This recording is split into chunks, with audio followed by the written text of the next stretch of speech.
Okay.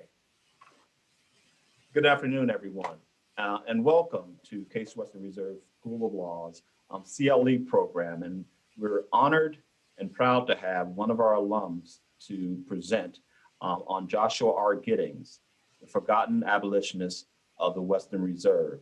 And with us is Bob Storey. Once again, welcome.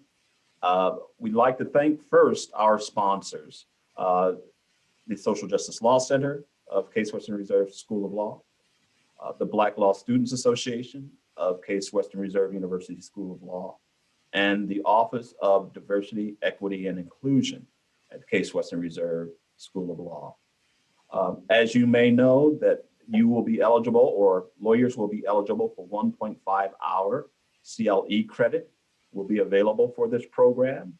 And at the end of this program, you'll be instructed on how to fill out the proper forms to receive that credit. Also at the end of the program, we'll have time for questions and answers. So we're hoping that you have a lot of questions and that we can have a really great dialogue to bring out this very rich life of Joshua R.Giddings. His career as an anti-slavery activist began in the late 1830s and in fact continued into the Civil War, as Bob is going to tell you about. So and spanned nearly entire existence of the political anti-slavery movement. And he served as a congressman in the United States House of Representatives from 1839 to 1859, representing districts in and around Cleveland, Ohio, the Western Reserve.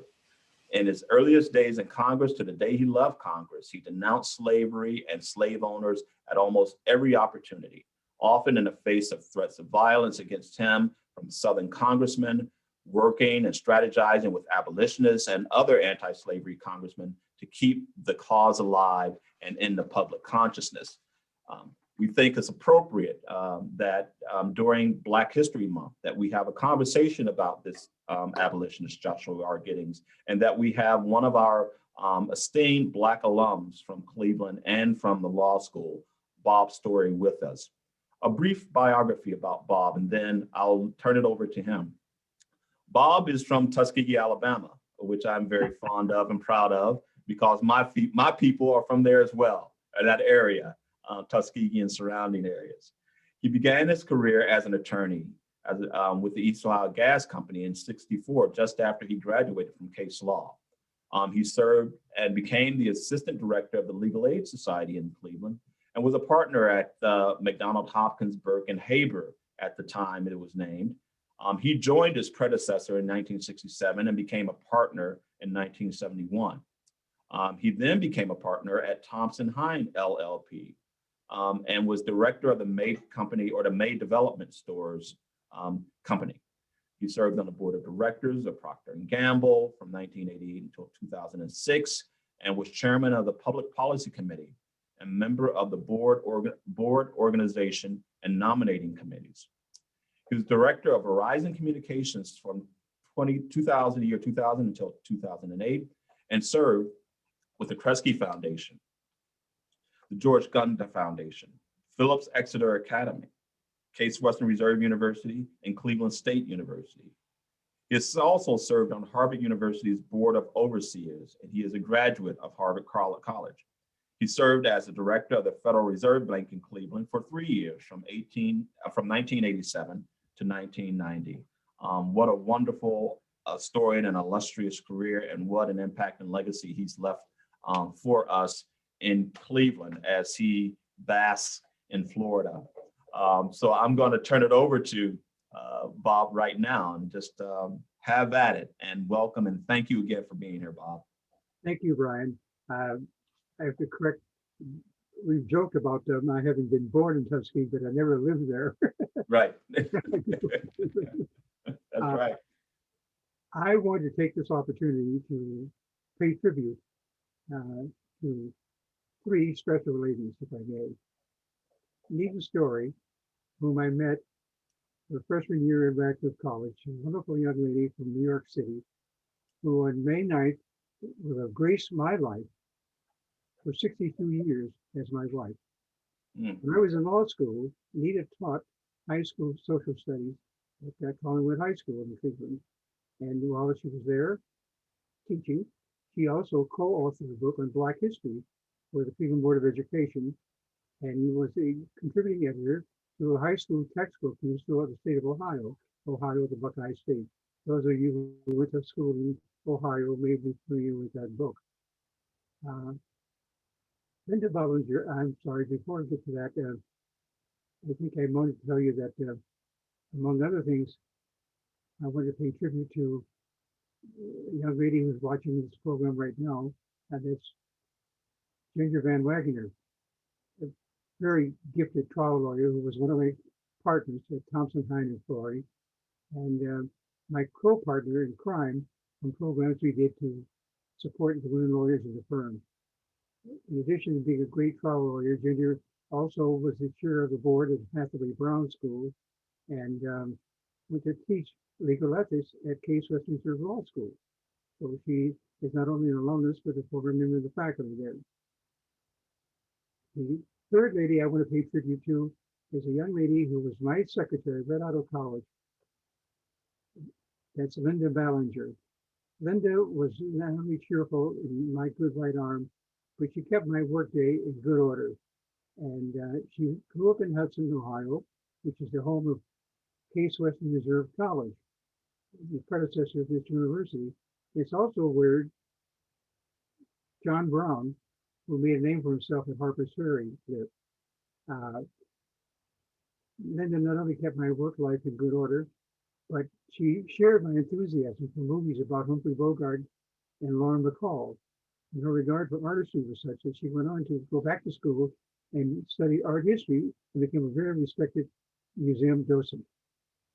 These three magnificent women, in their spare time, each gave birth to and raised 3 children, and in addition, managed a household and home trained a husband. What I want you to know is that they did it all and they had it all before it became a rallying cry. And I think that I also want to thank you, Brian, for inviting me to participate in this session. And also my good friend Ned Yost, who not only was born and raised in the Western Reserve, but who also took an interest in Joshua Giddings and other things that he called stories. And with that, I'll get on to Joshua Giddings. Although he was an anti-slavery member of the House of Representatives for 21 years, who opposed the Seminole War, the annexation of Texas, the Mexican War, the fugitive slave law, and slavery in the District of Columbia, and he supported the Underground Railroad and was a founder of the Republican Party. Joshua Reed Giddings is probably best known, if at all, for being censored by his congressional colleagues. More about that later. But he was born in Pennsylvania, and his family moved to Ohio when he was a young lad, and he was able to grow up in the Western Reserve. And he was born in 1795. The same year he was born, General Anthony Wayne entered into the Treaty of Hidalgo with various Indian tribes in Ohio. That treaty followed the Battle of Falling Timbers near Toledo that ended Indian resistance to white settlements in Northeast Ohio. With the threat of hostile Indian reaction removed safely, Moses Cleveland, a lawyer and politician of Windham County, Connecticut, with a group of 56 other Connecticut residents, formed the Connecticut Land Company for the purpose of buying and reselling 3 million acres of land in what was then known as Ohio country. With visions of profits dancing in their heads, the speculators bid successfully on the land owned by the state of Connecticut. It had been reserved by Connecticut when several former British colonies ceded their land claims to the newly formed United States of America that agreed to pay their colonial debts.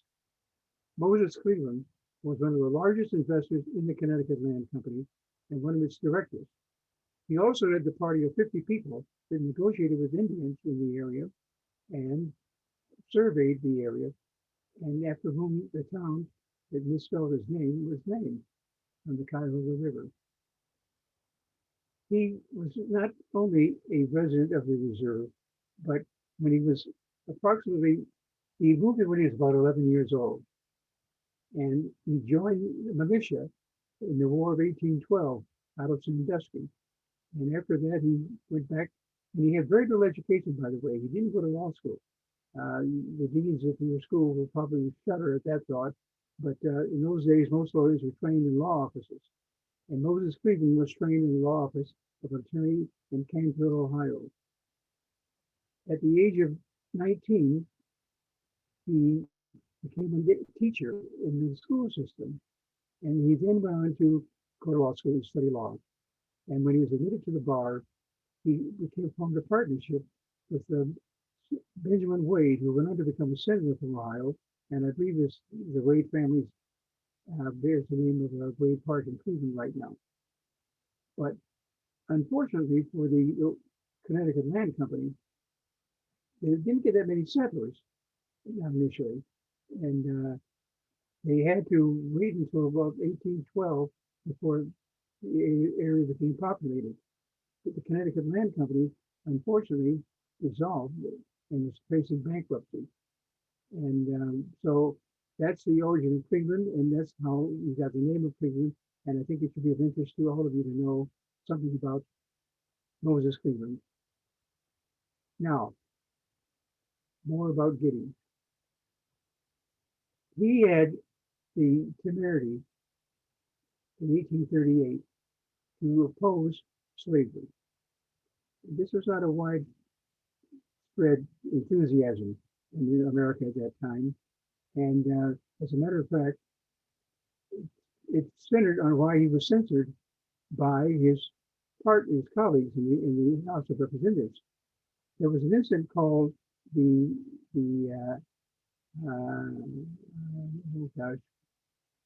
Creole Case.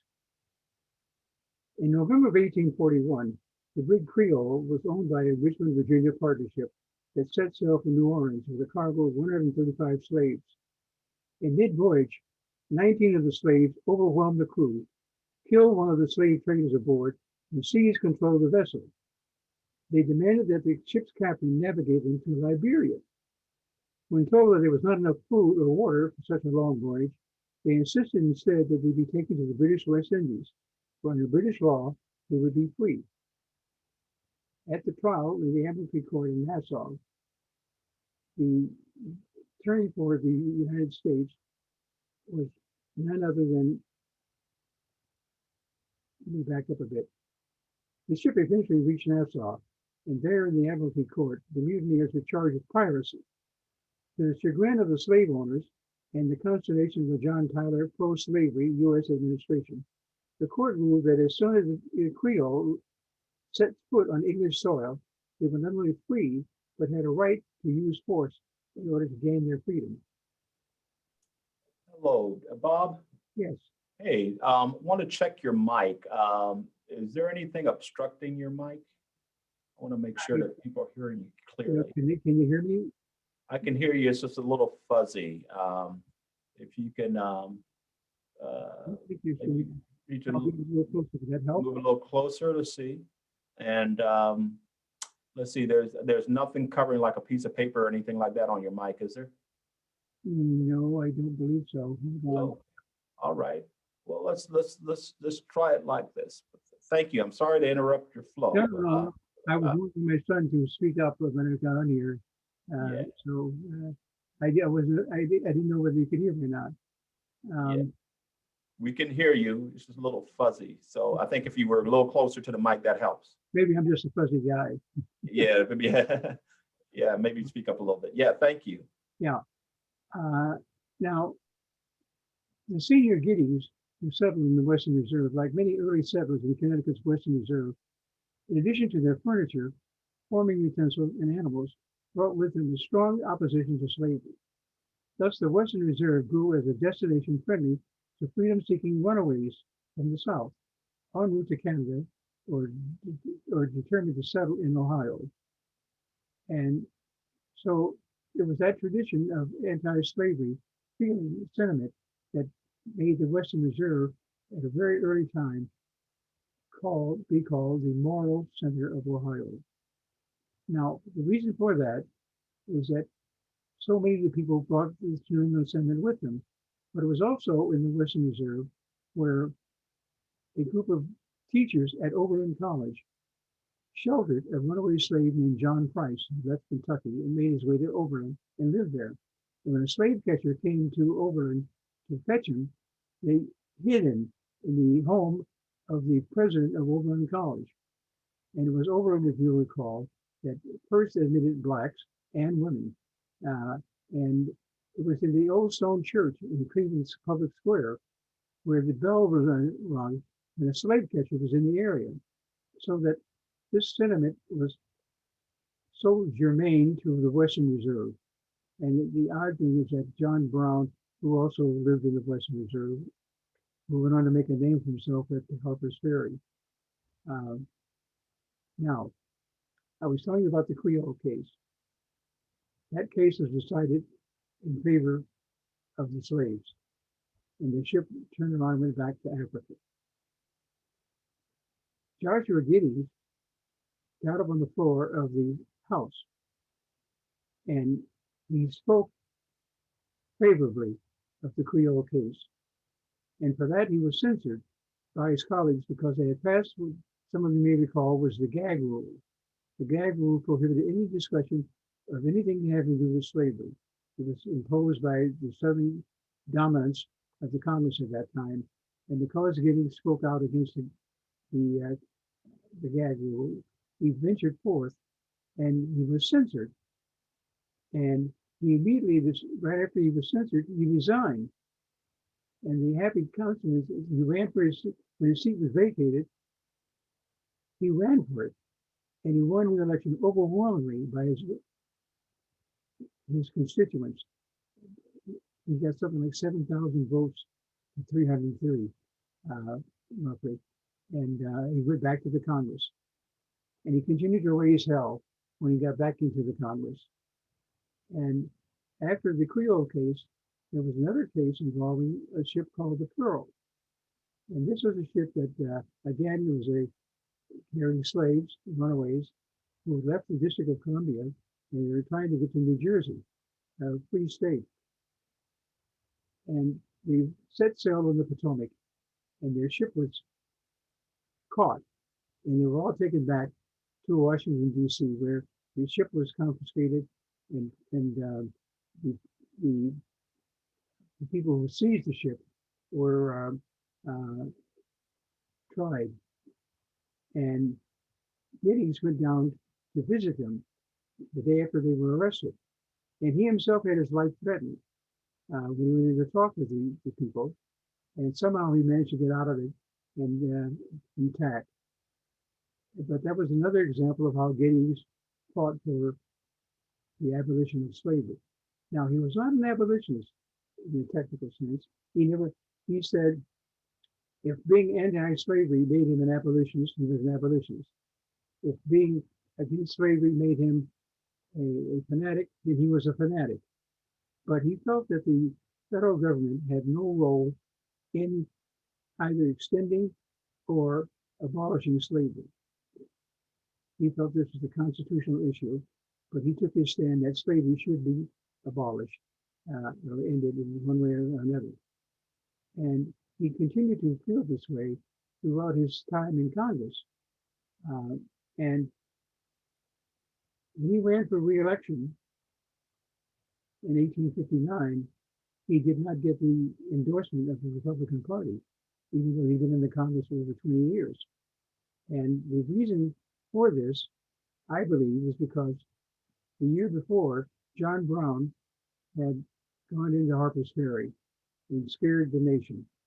And the kind of sentiments that Giddings was advocating were a problem for the Republicans at that time. And so they denied him the nomination. And so what happened with Giddings? Abraham Lincoln appointed him U.S. Consul for Canada. And he served there from 1959 until he died in Montreal in 1964. But his legacy in Ohio has been long forgotten because for some reason, Ohio, Northeast Ohio, ceased being the moral center of the Western Reserve and became known as the industrial center of the Western Reserve. If you recall what happened after the Civil War from your American history courses, America turned towards industrialization and economic growth. And that commanded a lot more attention than what happened to slaves or former slaves. And it wasn't until 1863 that Abraham Lincoln abolished some of the slaves with the Emancipation Proclamation. So Giddings was way ahead of his time in that sense.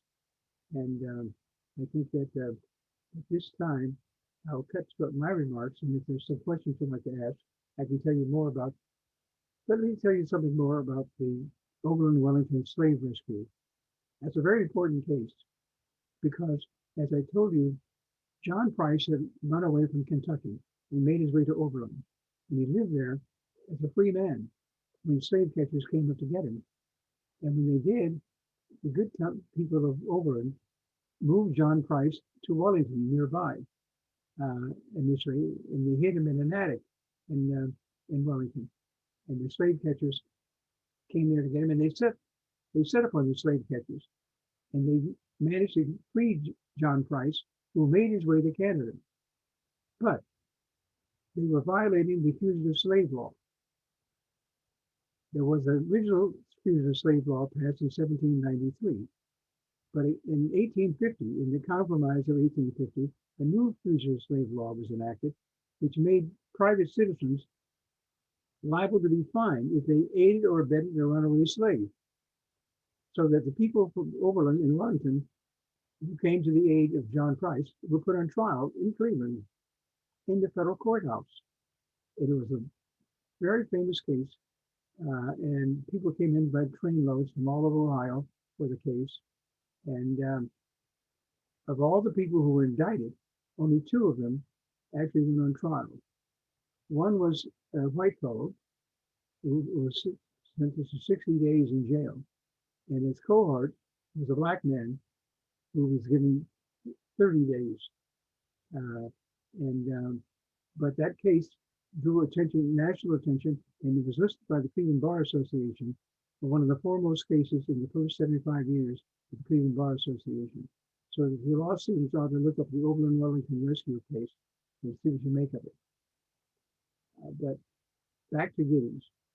The man, for some reason, has been forgotten about. And my purpose in coming to you tonight is to remind you of his legacy, in the hope that the good people of the Western Reserve will resurrect his name and keep it before the public in some fashion. I had talked with Professor Adamson about perhaps the Giddings Society might be formed at the law school or at the college, and that students be encouraged to learn about Giddings and keep his name alive, because he's been one of the most distinguished public servants we've produced in Northern Ohio. And with that, I'll accept any questions you may have. See if any questions at this time. Hey, Bob. I was wondering if you could talk to us a little bit about about the Mexican War debate, and talk to us a little bit more about that and Giddings' role in the Mexican War debate. That's a good question, and it's a good question because the Mexican War debate actually started with the annexation of Texas, which Giddings proposed. Mm-hmm. Texas was a prize for the South because they thought that Texas was large enough to become 5 additional slave states. Mm-hmm. And, so Giddings proposed the annexation of Texas, and he was in pretty good company because a lot of leaders in the intellectual community, including Emerson and Longfellow and Thoreau, also opposed the annexation of Texas. Andrew Jackson, in fact, wanted to annex Texas, but he was content to just recognize Texas before he left office. He left the annexation of Texas up to his successors. It remained an issue after Jackson left office. And Sam Houston, who was the president of the Republic of Texas after its rebellion from Mexico, Texas, as you know, was a part of Mexico, and they declared their independence, which Mexico never really quite recognized. But Sam Houston entered into a secret deal with the Tyler administration to have Mexico, rather to have Texas become part of the United States. Mm. And when the annexation of Texas was voted on, it failed to get the 2/3 majority that it needed under the treaty arrangements. So Texas became a state by a simple majority vote, which is out of the ordinary. Wow. But the hard feelings about Texas persisted with Mexico. The reason that Americans were opposed to Texas annexation was they feared that it would lead to a war with Mexico. And what happened with Mexico, there was a border dispute about the proper boundary between Texas and Mexico. And when the Polk administration ordered troops to the area, they were confronted with some troops from Mexico, and some change of hostilities had occurred, and there were 11 soldiers, American soldiers, who were killed. Polk declared that American blood had been taken on American soil, and that Mexico had initiated a war. And the Mexican War broke out in 1848 over that issue. And it ended with the Treaty of Hidalgo, Guadalupe Hidalgo, and which, by the way, one of the big issues in the Mexican War was the people who opposed it thought we were doing it to seize part of Mexico's territory, which is in fact what happened. The people who opposed the war thought we were picking on a smaller nation for the purpose of grabbing their land. And as a consequence of the Mexican War, we got several new states, including California, Colorado, Utah, and Wyoming, and a couple of others. But that was all part of our manifest destiny, if you remember that phrase from your American history. We were destined to dominate this continent from the East Coast all the way to the Pacific. And that was the issue in the Mexican War. Yeah. And, Abraham Lincoln, by the way, was one of those who challenged Polk's authority to institute war with Mexico. He Mhm. went to the exact spot where on American soil, American blood was sought. And so that Giddings was on the same side of the angels with Abraham Lincoln, who was a freshman senator from Illinois at that time. But as a consequence of the Mexican War, those who condemned it were also met with people who praised it, because Polk was been lionized by many historians because they said in a single term, he added all those new states to our national map. Yeah. That he's been praised by historians, but he accomplished more in a single term than most of his fellow colleagues. Mhm. But Wow. that's the tradition of the Mexican War. But it was over slavery. Uh-huh. Yeah, I want to get back to that, because part of what I think he said in his battle of words with Polk was to invoke his deep religious faith in terms of why he would object to such a war. I think you write that he maintained that the U.S. Constitution, the dictates of justice, the sentiments of the age, and the religion we profess would all be violated by such a war. And he was raised as a Protestant and came here, I believe, or I believe as a Protestant, but came here, but had his deeply religious roots that informed his position, right, on anti-war and anti-slavery. Is that fair to say? Well, a fellow wrote a piece in the Ohio Historical Journal, which said that Giddings was influenced heavily by his daughter, who became an avid abolitionist, and that he sort of went off the deep end, they say, on religious grounds. But I don't think there's religious grounds that caused the problem for him. I really think it was John Brown's way on Harper's Ferry. Okay. And so, Oh, interesting. yeah. Well, there's a follow-up question. Well, there's another question here. As a proud Oberlin graduate, I'm always glad to hear more about my alma mater. Good. Thanks for that. Did Giddings play any role in Reconstruction or in the Andrew Johnson impeachment case? No, no, he did not. But I think that Giddings is probably involved in the Overrun Wellington rescue case because that was within public square, and Right. I'm sure Giddings was right in the middle of that. Could you tell the audience about that case? I'm not sure if everybody knows about that case. Well, I just touched on it briefly about how the slave from Kentucky had gone his way to Oberlin and was evading slave catchers who came from Kentucky to take advantage.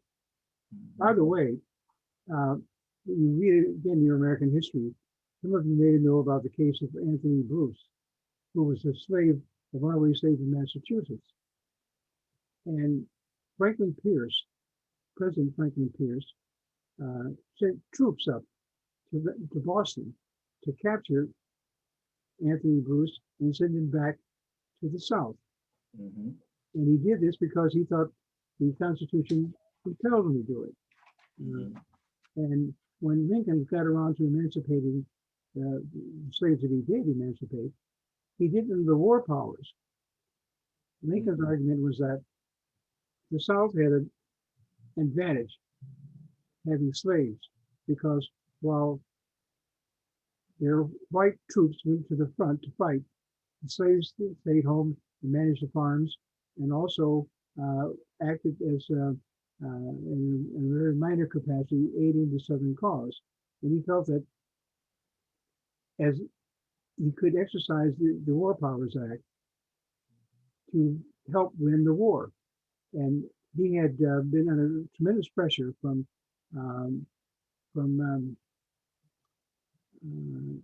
Frederick Douglass to enlist blacks in the war effort. And Lincoln was slow to do that because he wasn't sure it would be accepted by the American public or by the soldiers themselves. But finally, when they did get involved, over 200,000 black troops fought in the Civil War. And they gave the North the advantage that they needed to win that fight. Because by the time that there was a lot of sentiment in Ohio to pull out of the war, and the Democratic Party in the South and in the North became known as the Peace Party. They were urging Lincoln to stop the war.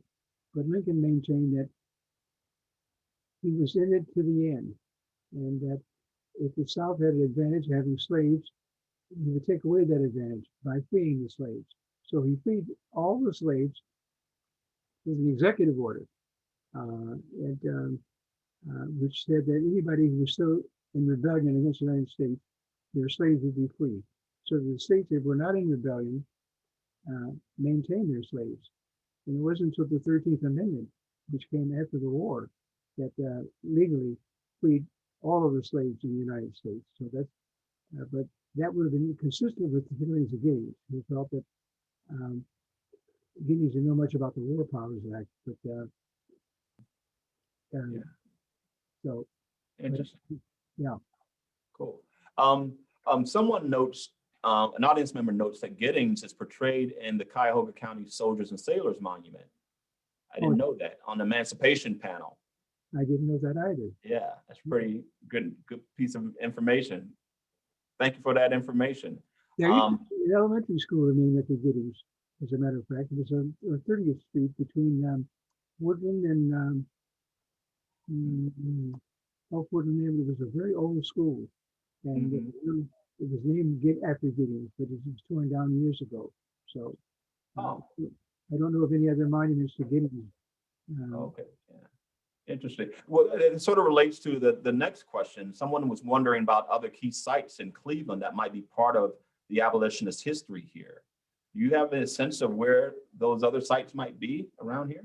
Yes, as a matter of fact, you can go from Cincinnati right up to Cleveland. There are a number of sites that where the Underground Railroad had terminals. And, you may recall the name Harriet Tubman, who was a former slave who went back into the South on several occasions to rescue other slaves. And throughout Southern Ohio, there are sites where Underground Railroad stations are maintained. And because Cleveland was so close to Canada, and Canada meant freedom. This is why that the Underground Railroad, in fact, in Ashtabula right now, there's a house in Ashtabula, I think it's called the Hubbard House, which is part of the Underground Railroad. And there's rumor that Giddings himself maintained a station of the Underground Railroad out of his home. So that if you give a little research on that, people interested, you'll find that these sites are maintained and they are part of Ohio history. Okay, thank you for that. Here's an interesting and maybe even provocative question. Can you elaborate on Giddings and even your opinion action regarding reparations for slavery? What would you think Giddings thinks about that? What do you think about that? That's the question. Well, I can't give you Giddings' mind because reparation was not an issue at his time. You're more concerned with freedom rather than reparations. And now, some of you may know that because of what happened with the Japanese on the U.S. coast during World War II, with the internment of the Japanese, not too long ago, the Japanese families that were affected were given a stipend to make up for their internment because a lot of the Japanese property was seized by Americans the moment that they were interned. They lost their businesses, they lost their real estate, and the scavengers came out. And we recently apologized for that with the payment to the Japanese. Now, this is why a lot of Black people feel that there ought to be something to repair the damages that was done by many, many years of slavery, which was labor without pay. And I don't know that the public will do that. I just don't think it's. I think I'm more not so much interested in reparations as opportunities. I think that there's some. We have seen a very ugly underside of America in the last few years, and it led to the insurrection in the Capitol. And until we get that behind us, until we take a good look at why that happened and the causes for it and the likelihood of it continuing. And I'm been delighted to see that the new Attorney General has promised that he's going to take a good look at the insurrection and the people behind it. He's also going to take a good look at civil rights matters because this has been a cancer. It's been a cancer on this country, and it's been it's been a stain on our reputation. Anyway, you know, we were the last country. Giddings said that the United States alone maintained the enslavement of Black people at the time that he was campaigning against slavery, because Mexico had freed its slaves. And as a matter of fact, I mentioned California to you. Giddings favored the annexation of California, but it was opposed by the South because California, which had been part of Mexico, had also abolished slavery. And so that the South did not want California admitted because it would be a free state. And in that era, there was always an attempt to have a balance between the free states and the slave states. And if you recall the Kansas and Nebraska Act, it was a great cause of contention because the Kansas-Nebraska Act repealed the Compromise of 1840, which had restricted slavery below a certain line across the country. And in the Kansas-Nebraska Act, they said slavery you could have popular sovereignty, let local people decide whether or not they should have slavery. This is what Stephen Douglas advocated, and this is what Lincoln and Douglas debated about. Please, popular sovereignty as opposed to slavery. So this issue has been there for a long time. I don't think reparations is going to do much to about that issue. I think I'm much more interested in positive developments. And besides, a lot of universities are now taking a look at what they did with slave money. Many people who practice slave trade, and they at Brown University, they take a look at a lot of the money that Moses Brown earned was from the slave trade. And at my own college, Harvard, they're taking a look at it now. And because some of the money that I think may have been one of the main buildings at Harvard Law School was with earnings from slave money. So that, and on that issue, 12 of the first 15 presidents of the United States owned slaves. It was property. It was property under their law. And the only three who did not own slaves were John Adams, John Quincy Adams, and Abraham Lincoln. But so that George Washington wanted slavery abolished also, but he couldn't see a reason, he couldn't find a reason for doing it. There was no constitutional basis for it because one of the compromises made with the adoption of the Constitution was to require federal assistance to go after fugitives from labor, which is, and if you take a look at the Constitution, you see slavery is not mentioned by name in the Constitution. But a lot of euphemisms were used. And every president up to the time of Lincoln felt handcuffed by the language that was inserted in the Constitution in order to get the South to go along with the revolution and to pass the Constitution. So that a lot of the people, a lot of the founding fathers who owned slaves felt sheepish about it, and they hoped that somehow or another slavery would go away. And there was a feeling that ultimately it would be extinguished. But I guess by the grace of God or somebody else, but it took Lincoln to exercise the war powers to do it. Yeah, and like you referenced earlier, you know, we're still reckoning with those issues around reparations and these institutions that were built literally on the backs of slaves here. Another quick question. Giddings practiced law with was it Benjamin Wade? Benjamin Wade, yes. Where was that practice? Was it Toledo or Cleveland? Somewhere else? It was in Ashtabula. Okay, Ashtabula. Okay. Yeah. And Benjamin Wade went on to become a senator, and he was the Wade in what was called the Wade-Davis Act. Okay. And it's a Wade Park in Cleveland is named after his family. Ah, okay. Yeah. Great. You made references to Abraham Lincoln, of course, and his presidency and slavery. Could you speak a little bit more about his relationship with Joshua Giddings, Abraham Lincoln and Joshua Giddings' relationship? Joshua Giddings' brother, Frederick Douglass, called Giddings noble. He was right up there with William Lloyd Garrison and Frederick Douglass as an advocate of doing away with slavery. And this is, you can't go to Boston without hearing about William Lloyd Garrison. And you can't go many places without hearing about Frederick Douglass. But few people talk about Joshua Giddings. And that is one reason why I want to bring him to your attention, because he's part of a noble legacy of Ohio that should not be ignored.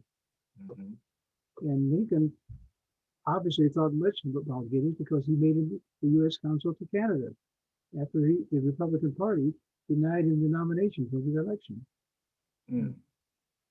So, wow. Yeah, someone asked that question in a related way about addressing the political relationship between them that led to his appointment to Canada. And you just made reference to that. That's interesting. Yeah, because Giddings was well known in his times, and obviously Lincoln, as a Republican, knew about Giddings, and he was known nationally. But he's little known in Eastern Ohio now. You guys got to do something about that. Yeah, I guess so. Yeah. And another question: do you consider Giddings to be a radical? Yes, he was a radical because it was radical to advocate abolition of slavery. The acceptance of slavery was the rule. And Giddings advocated the exception to the rule. And if you know, in 1861, we went to war over that issue. Although Southerners like to say it was a principle and not slavery. but everybody knows it was about slavery. Mhm. It's like the Congress said when they say it's not about the money, it's about the money. It's not about slavery, it's about slavery. About slavery. Yeah, yeah. Speaking about Ohio and this site, back during that time, was there any significant degree of anti-abolitionism in Ohio before the Civil War? And aside from Giddings advocacy, what was going on during that time? Or was Ohio pretty much known as an abolitionist state? Well, certainly the Western Reserve was known as abolitionists, but that's not the case in Southern Ohio. Mm-hmm. Southern Ohio was a bit different. Mm-hmm. A lot of the people who founded Oberlin College had left the Cincinnati area because they had advocated abolition of slavery, and they were, if you recall, Uncle Tom's Cabin was written by Harriet Beecher Stowe, who lived in Cincinnati, and that book became a bestseller. And when Abraham Lincoln met Harriet Beecher Stowe at the White House, he said to her, "So you're the young lady, the little lady who caused this big war." So that if you want to talk about Ohio during that period, Northern Ohio, yes, because of its proximity to Canada. And the fact that when the slaves came, they were welcome. But not so, so they're getting out, they didn't stay in the Cincinnati area. Yeah, yeah. Here's a little tidbit and a question about Oberlin Heritage Center. Last night, the Oberlin Heritage Center had a webinar with Carver Clark Gayton, author of When Owing a Shilling Costs $1, the saga of Lewis J. Clark, born a white slave. Clark was an abolitionist. Do you know any connection between Mr. Clark and Mr. Giddings? No, I do not. I do not. But as I said, Giddings had quite a following. As a matter of fact, when a lot of the leading citizens of Cleveland went down to the courthouse when the Overrun Wellington Western case was being tried, and there were 10,000 people who picketed, who rallied around the slavery issue, in the Cleveland area. So the Cleveland had a reputation of being a very liberal city, and on the side of the angels on this issue. And it was, again, it was because of people like Giddings. Yeah. You know, how many people resign from Congress and run and get reelected by his constituency today? Yeah, good point. Someone says here, this is a bit off point, but there is an argument that slavery exists worldwide to this day, albeit in somewhat different forms. I imagine they're asking you your take on that. You agree or disagree, or your observations on whether or not slavery exists worldwide to this day? I'm certain it does. They never call it slavery, but the effect is the same. I think that the laws, the early laws of our existence permitted slavery. And so there was nothing illegal about having slaves in certain parts of the country. And as I said to you, 12 of the first 15 presidents were slave owners. And in fact, if you want to look back at the origin of slavery in this country, it dates back to England. The slave trade began along with the Portuguese and the Spanish earlier on, and they were going out on their expeditions and looking for gold. They found something, a commodity that they could sell. That was labor of black slaves. And England came into the game with a bang, and the slave trade developed largely on British ships. And so that the settlers who came from England to this country brought that sentiment with them. And I think that there's a very famous case that resolved the issue in England. When Lord Mansfield decided that a runaway slave who was aboard a ship destined to be sent back to the United States could be freed. And from that point on, the rule in England had been, once you got on English soil, you were free. And this is why the case involving the Creole down in Nassau, if they got to Nassau, they were free. I think that there's slavery, a lot of these slaves who came to this country from Africa were captured in wars between Africans, and the African chiefs wanted to get rid of their outcasts. So they sold slaves, or they traded for slaves, you know, with the British and others who came to Africa. So yes, there were Africans involved in the slave trade, and but they were not sending their best. Right. Someone mentions the Oberlin Wellington rescue case. And why in that case was a white man, Bushnell, given a heavier sentence than the black man, Langston, for violating the Fugitive Slave Act? You'd have to ask the jurors at that case. I think that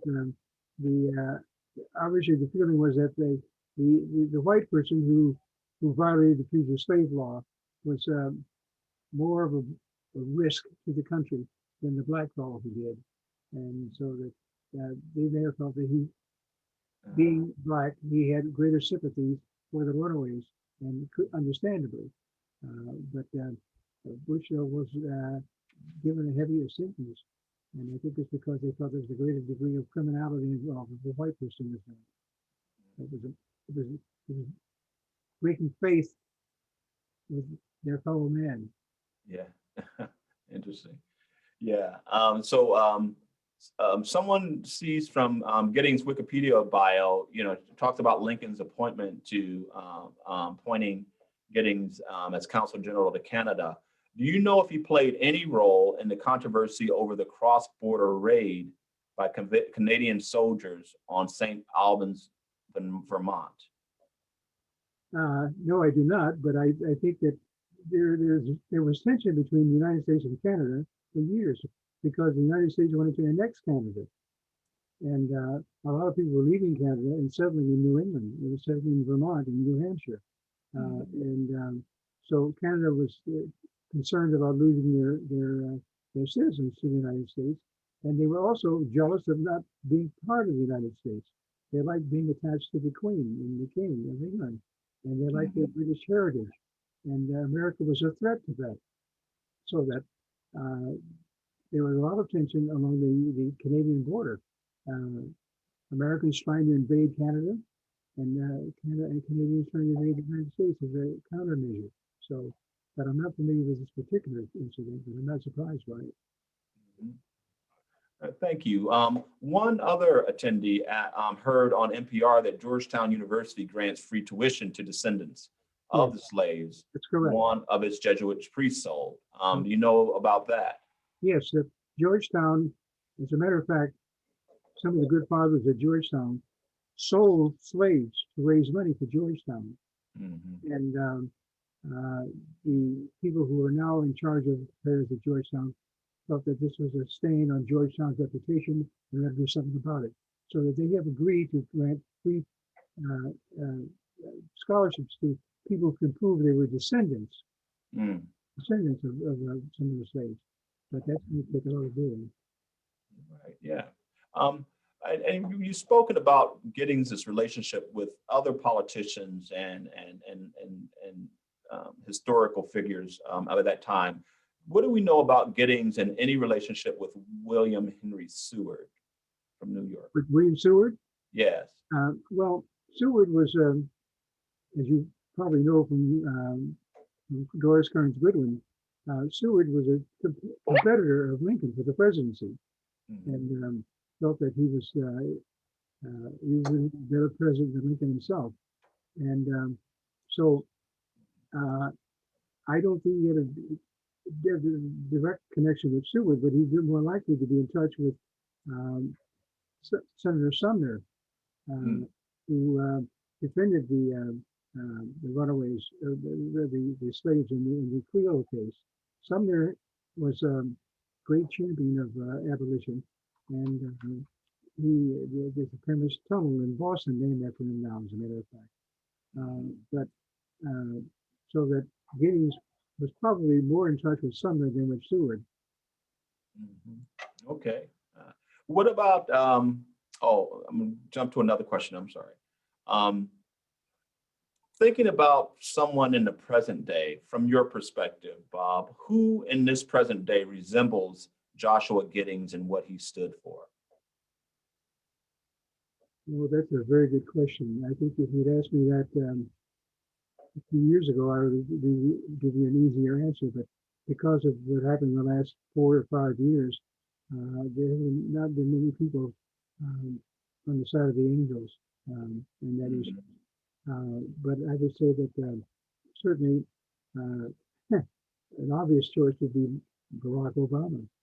Obama stood for everything that was good and desirable in our society and in our country.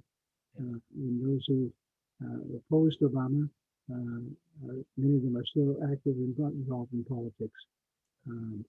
But I think that there are any number of, there are so many more Black representatives in the Congress now who obviously would be on the side of Giddings. The whole Black conference in the House of Representatives, you'd find any number of people there. I've seen some of them on television. They're probably like Hakeem Ashan from New York. But I don't think there are many white politicians who are very vocal on the issue of slavery today, as there would have been in another administration. Yeah. Well, let's move to politics, because we haven't visited much on Giddings' founding of the Republican Party, and there are some questions related to that. Could the speaker address Giddings' political party development, such was he a Whig who migrated to the Republican Party, or perhaps a Democrat who did so? Giddings ran as a Whig. The Whig was a major party in those days because they had a following in the South as well as the North. And the Whig party split over the slavery issue. The Whigs in the South became Democrats, and they evolved into Dixiecrats, as a matter of fact. And in 1876, in New York State, the Democratic Party ran on the slogan, "A white man's country," and elected a white man. This is after Reconstruction. And a lot of people felt that people that I asked down here, friends of mine, I said, "What do you know about Reconstruction?" And they say it was black rule. And that's how generations were brought up in the South. Reconstruction was all about blacks taking power. In the early days, version of so-called black power, I guess. But so that I think that the whole Reconstruction period is very controversial to this day, because people look upon it as a dark period in American history. And whereas the fact is that it was during the Reconstruction era that education became more generally available in the South. And when care for the elderly and hospitalization, a lot of, quote, liberal issues were passed by blacks in the Congress at that time. They benefited the whites. As a matter of fact, the bureau that was established, the Freedmen's Bureau, it wasn't just for the freedmen. It was for a lot of people who became disassociated from their roots in the South. White people benefit from legislation passed of a beneficial nature. Okay, thank you for that. One of the historians talks about the parallel lives of work of Joshua Giddings and Salmon P. Chase. Can you speak to his work also, I think, as part of the abolitionist movement?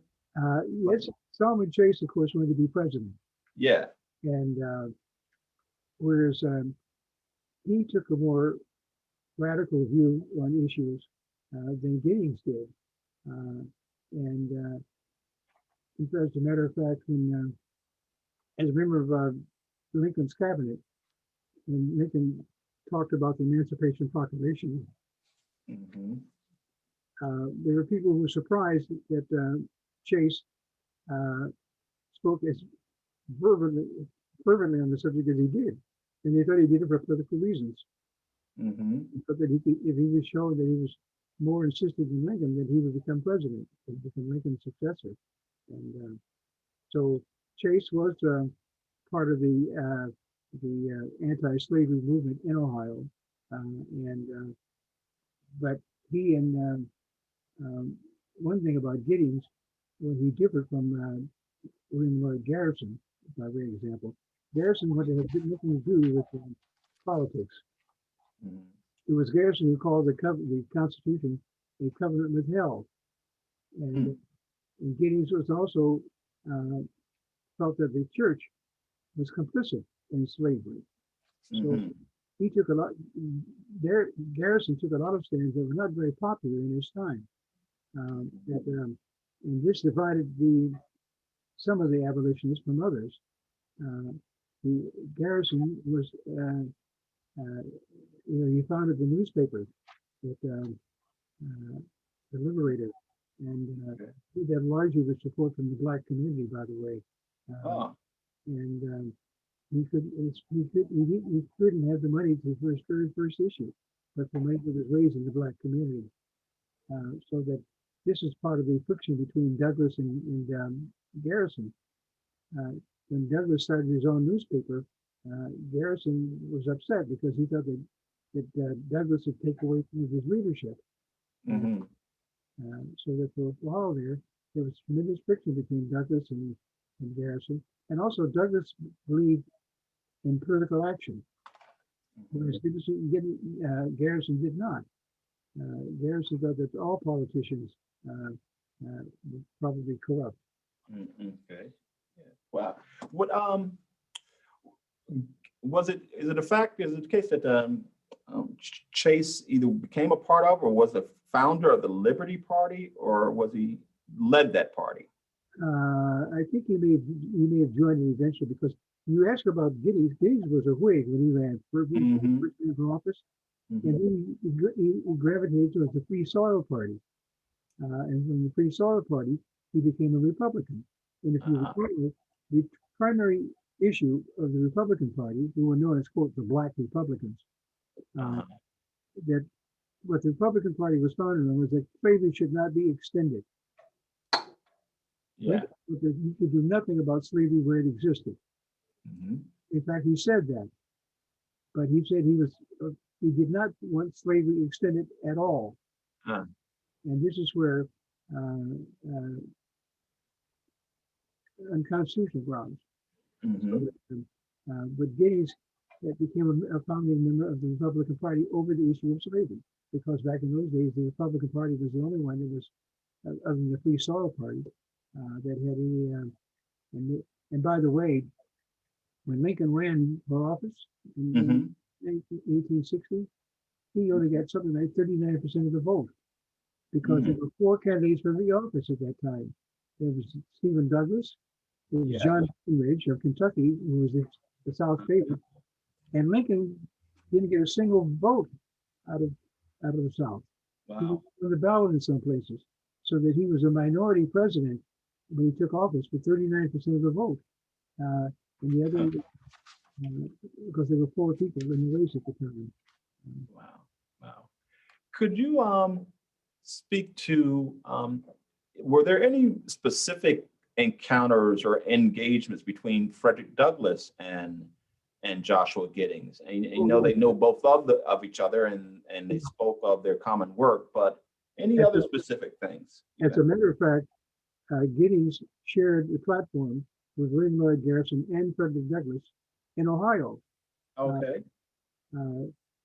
He was the agent of abolition in Ohio, right with Douglas and Garrison, and they shared a couple of platforms here in Ohio, so that they knew each other. They were well aware of each other. And Giddings is probably better known in the Northeast than he is in Ohio right now. Interesting. More questions, if you have any more. One of the questions that someone just read in my mind, to what degree, if at all, was Giddings involved in the women's movement? Not as much as Frederick Douglass was. Mm-hmm. Frederick Douglass, there was another cause of tension between Garrison and Douglass. Douglass didn't want to, he was not particularly interested in the women's movement, but Frederick Douglass attended the conference in New York State that the women first organized, and he was very much in favor of women's lib, let's call it, and giving the women the right to vote. The Giddings, by that time, of course, he was no longer in the Congress, and in Canada, he didn't. He died in 1864. So a lot of the issues that were prevalent at the closing of the Civil War did not involve Giddings because he just wasn't around. Yeah, right. Yeah. So in your estimation, you do think, though, that he would, had he lived to see those movements at that moment, he would have been supportive of. Oh, I think so.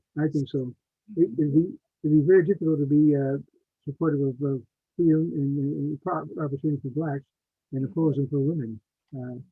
They tended to go together. Yeah, true that. And if you could, just maybe talk a little bit more about, what kind of practice, his law practice with Benjamin, I'm sorry. Yeah, with Benjamin Wade. Yeah, with Wade. What did they do other than that? They did some of the slavery cases, but the Fugitive Slave Act cases. But yeah, they did what the lawyers are called the bread and butter practice. You had real estate matters, you had domestic affairs, you had arrests. Long before it wasn't until the 14th Amendment it was construed to be enabling of business to be citizens too. It was only with the business boom that you had corporate lawyers come on the scene. Most of the lawyers back in those days handled the bread and butter of the practice. Lincoln himself defended a lot of accused people. He did some work for the railroads, as a matter of fact. And but his practice consisted of wills and estates and property claims. It's my understanding also that Giddings was a landowner and has some land and actually lost it and lost a lot of money. Is that a fact? Well, the Panic of 1837 really affected Giddings' practice. He and Benjamin Wade had established a law practice together, and when the Panic of 1837 occurred, it practically wiped out their practice. And this is why Giddings ran for office in the first place, because he pretty much had lost his law practice and probably a lot of his investments. But and how was he able to regain his stature, his financial stature? Was it just? I have no inkling about that. All I know is that he was noted most of all for his stand on slavery. The media back in those days didn't focus that much on the private lives of politicians. Someone asked also, thank you very much for bringing Joshua Giddings to my attention. I enjoyed your presentation, Bob.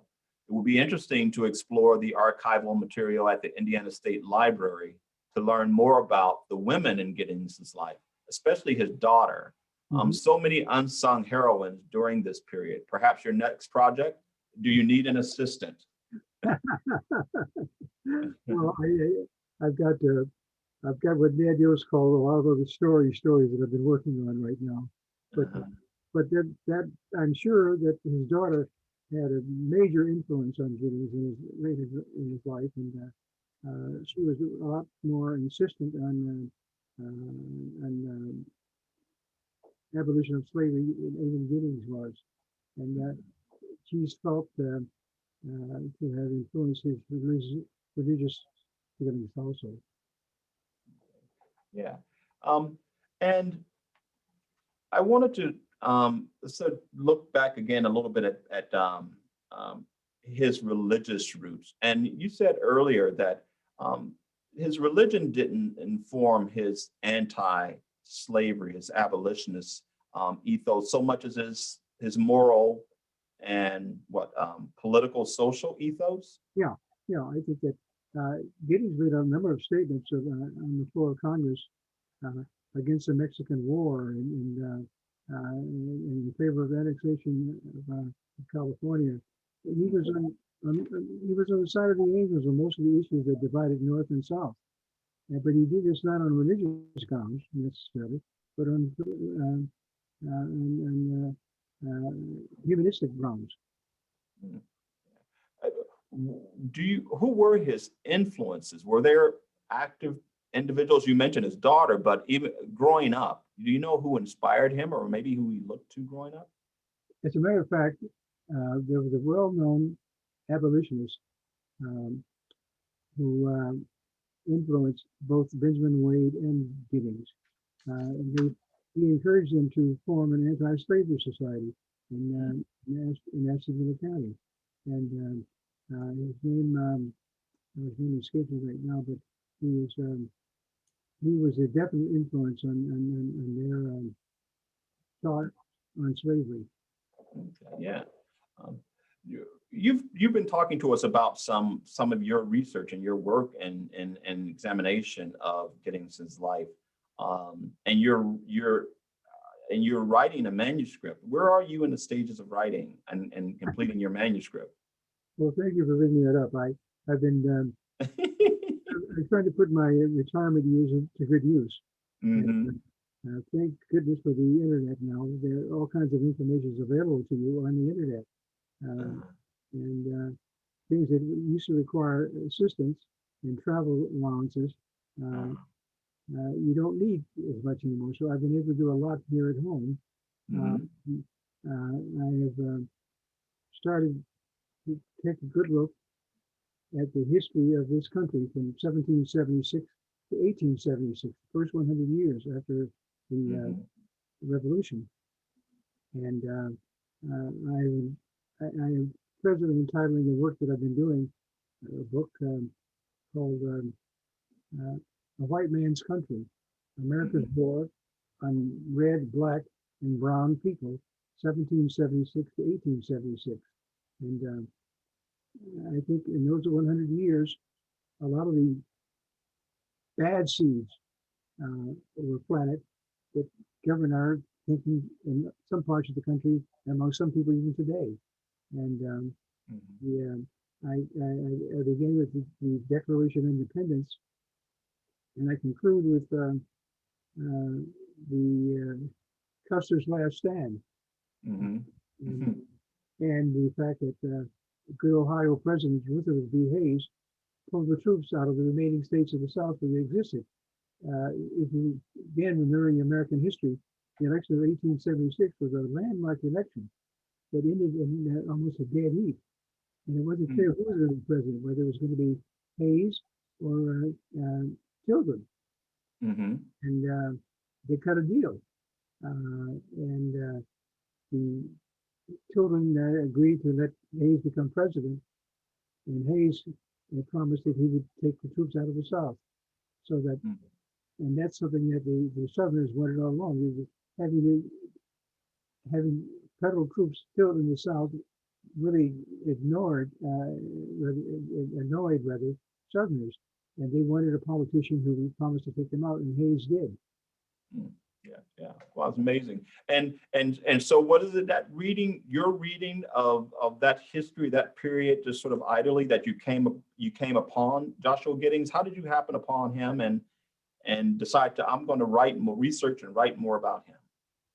I came across Giddings because I had heard about the Oberlin Wellington slave rescue case, and getting involved in that led me to learn more about the the anti-slavery tradition of Northeast Ohio. The fact that they were so welcoming to runaway slaves on their way to Canada. So that you cannot read much about that period in American history without stumbling across the name of Joshua Giddings. I didn't know much about him until I started doing my research and came across the fact that he over 20 years had been an advocate for abolition in Ohio. You don't hear much about Giddings in Ohio anymore. That's my point. Yeah. I think that's a shame. I think that the legacy of Giddings meant so much to Ohio before the Civil War and even after. At some point, we hear more about Rockefeller and Hanna than we hear about Giddings. Mm-hmm. So yeah, I was going to ask a follow up on that. Do you have any speculation as to why we hear more about the Rockefellers and the Hannas and those who those who founded the industrial aspects of Northeast Ohio and not so much Giddings? Do you have any? Well, yeah, if you think about what happened after the Civil War, the Republican Party became the party of business because business was booming after the war, and they were looking for opportunities. Northern businesses wanted to get back into the South, and they want to get out to the West. So that if you remember your American history, you don't hear much about anything about quote civil rights after Reconstruction. The whole country turned towards manifest destiny and moving and expanding business opportunities. And you hear about the inventors, the famous inventors, Thomas Edison and Pullman. The country became a business country, and Ohio was the center of it. So that obviously, if you're interested in promoting business, you don't spend time talking about Joshua Giddings. So yeah, so he gets sort of put into the background in the wake of this the Industrial Revolution and the direction of the Republican Party at that time, huh? Yes, again, I point to the example of Massachusetts. Massachusetts meant to do both. They industrialized, but they also didn't ignore William Lloyd Garrison. So I see. It wasn't necessary to sideline Garrison in order to develop industry. Okay. I see. Did Giddings know James Garfield or well at all? He probably did. Because Garfield was a dark horse who got elected. And Ohio was known as the mother of presidents for a while. He supplanted Virginia in that regard. So Ohio was very proud of the fact that we produced a lot of presidents. Unfortunately, most of them were rather mediocre. They became presidents in an age when business was paramount, and their function was to make create a climate where business would foster. So you can't quarrel with that. What you can quarrel with is the fact that we ignored our legacy of humanitarian interest. No, as a consequence. Unfortunate. Someone asks or makes a point of history. Congress had removed funding for occupation before Hayes became president. I'm not sure what that means. I'm not aware of that. I think that the issue for Hayes was getting the troops out of the South. I think that if there were only a handful of states where you still had troops at that point, but they fenced it there. There was a sore point for the South that we still had troops anywhere in the South. So that I don't think even if Tilden had been elected or Hayes, the troops would have been withdrawn. Certainly Tilden would have withdrawn them because he was a Democrat. What Hayes was able to do was he was able to persuade the Republicans that he could do it, and at the same time advance the business agenda. So Related to that, in terms of your understanding of Giddings, knowing his personality, what kind of political strategy do you think he would advise today in order to achieve more equity? Oh, I think he'd be talking about education. I think Mm-hmm. he'd be talking about uh, hiring people, job opportunities. Mm-hmm. He'd be talking about health issues. I mean, Mm-hmm. the issues are still here. I mean, the pandemic has exposed a lot of the ugly underside of America. Mm-hmm. You hear how black and brown people are not getting as many vaccine shots as others are getting, and that's part of it. I was just talking with my wife and my son about why that might be the case. But we think that might be part of the legacy of slavery. You know, where blacks and whites lived in separate worlds, and there were white things and there were black things, and things that white people did, black people didn't do.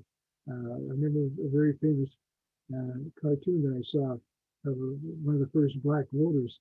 He was in line to vote, and he was standing behind a white guy, and he said, uh, in effect, "I know who you're for, and I know who I'm against."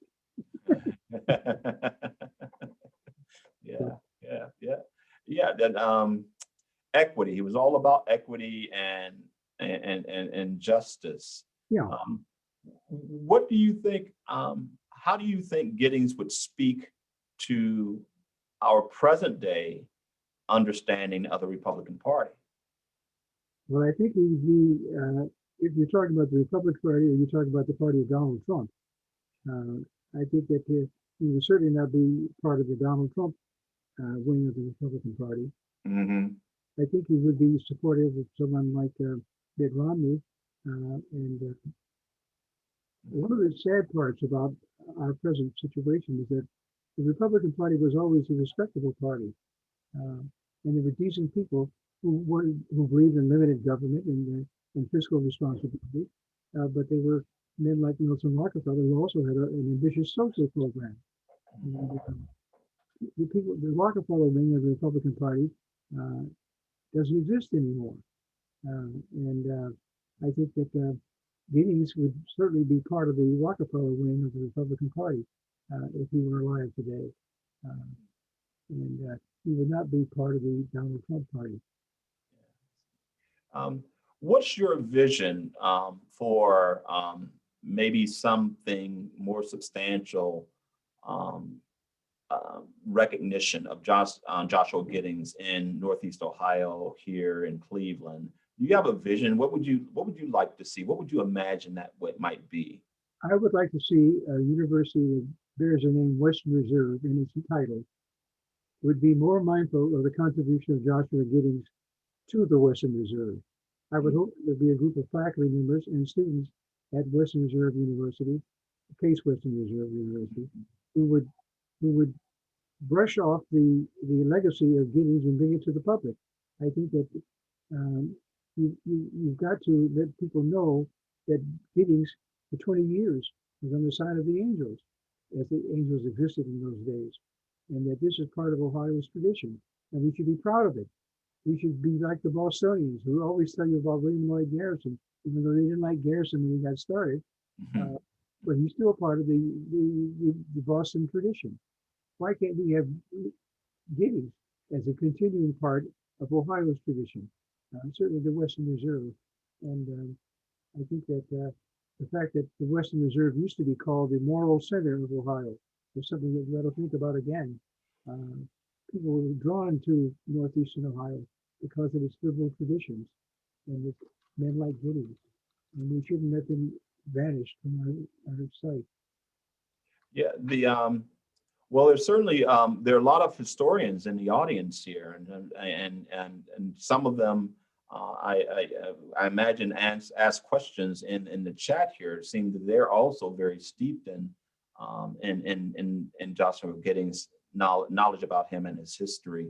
But what I hear you saying is that the university should be taking sort of a more affirmative role in establishing and preserving that history. Absolutely. I think, in fact, what I can envision a Giddings Society being formed on the campus. Mm-hmm.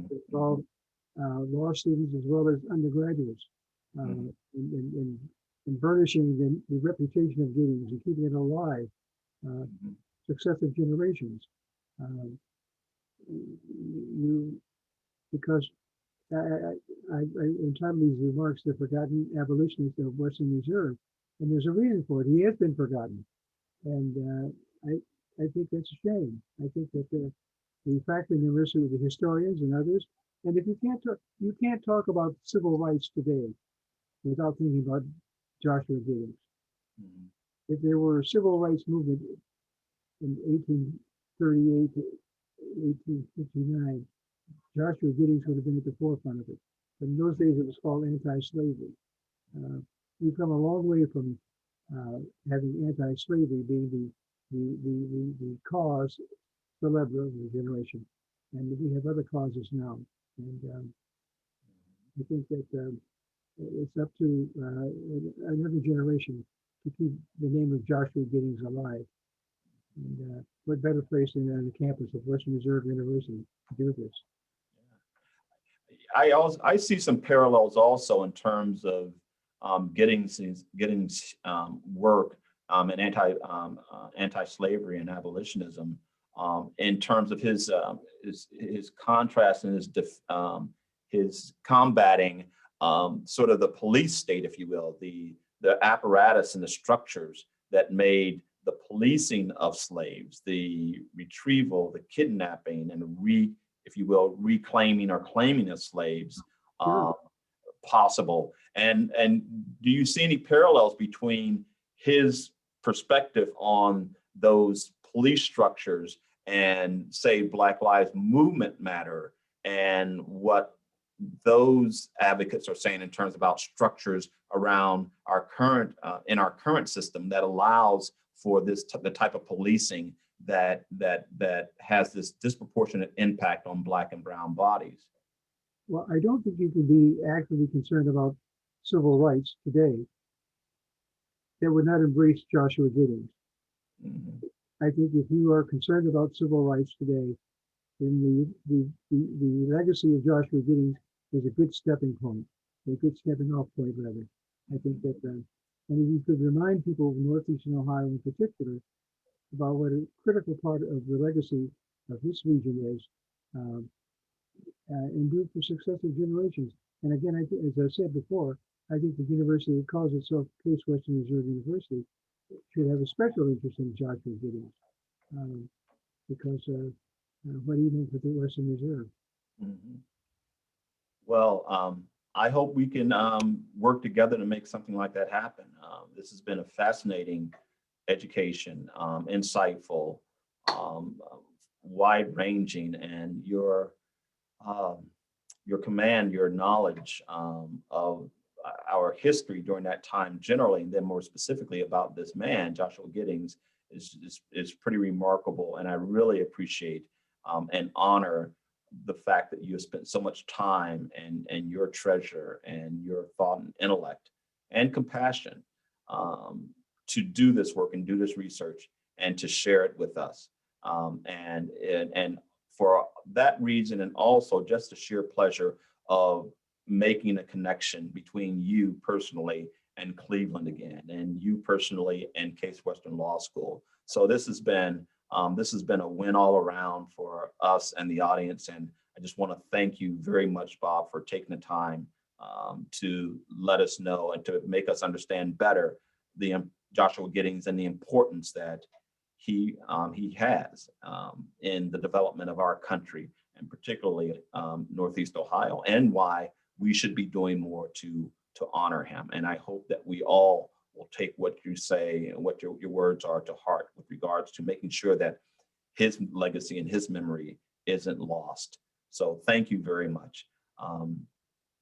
Thank you, Brian. The pleasure's mine. I want to make it clear, I learned none of this in any of my educational institutions. It's come about through just digging around the internet, and it's been a passion of my retirement years. So it keeps me off the streets. It's great, yeah. And you need to stay off the streets, right? Of course. Right.